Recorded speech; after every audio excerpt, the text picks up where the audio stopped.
Hi friends, in the previous tutorial we talked about user-defined functions and the scope of variables in Python. There we saw we can create any custom function using def keyword. In this lecture we will understand another type of Python functions, anonymous functions or lambda functions, which can be defined without using def keyword. Python gives us the flexibility to not declare a function in the standard manner, that is by using the def keyword.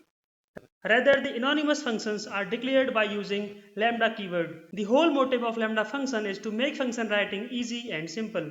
Generally, we use a simple expression within a lambda expression. It contains a small piece of code. Although lambda functions can accept any number of arguments, but they can return only one value out of it. This is the general syntax of lambda function.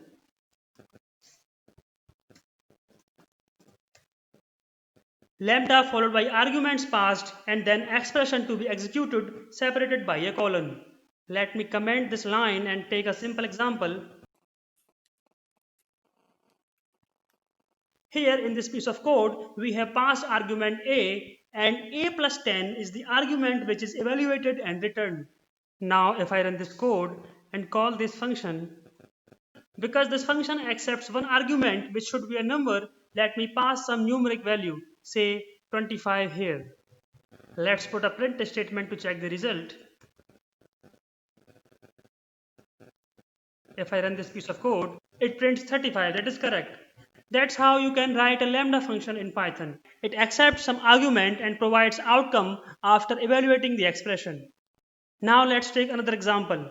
Now let's pass two variables a and b, and in the expression calculate the sum of a and b. Let me run this piece of code. Now this function call will accept two numeric arguments, let's say 5 and 10. Now if I run this code, it prints 15, that's obvious. You find it easy? Yeah, had you used the standard function using def keyword, these simple expressions would have taken more lines than this. Let's take one more example to understand it better. How do you find a larger number between two numbers? Let's consider def function approach. You will write a function like this.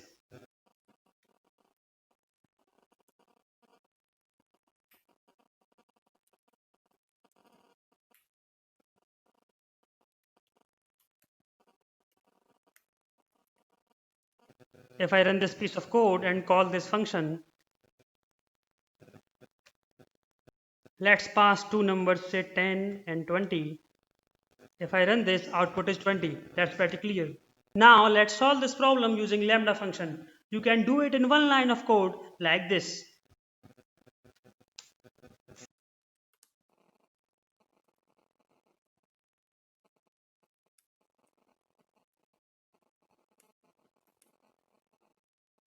Let's run this piece of code and evaluate the lambda function. It gives same output, but here it seems quite simple and straightforward. Well friends, that's it for this tutorial. Now you can use lambda function without really defining a function using a standard approach. It makes our life easy during programming. From the next tutorial onwards, we will start learning Python OOPS concepts, which is one of the most important topic in Python. Many developers get confused while using OOPS concepts. Thanks for watching the tutorial. If you have any questions or comments, please let us know down in the comment section. Please subscribe the channel and do not forget to press the bell icon to get instant update about our new tutorial.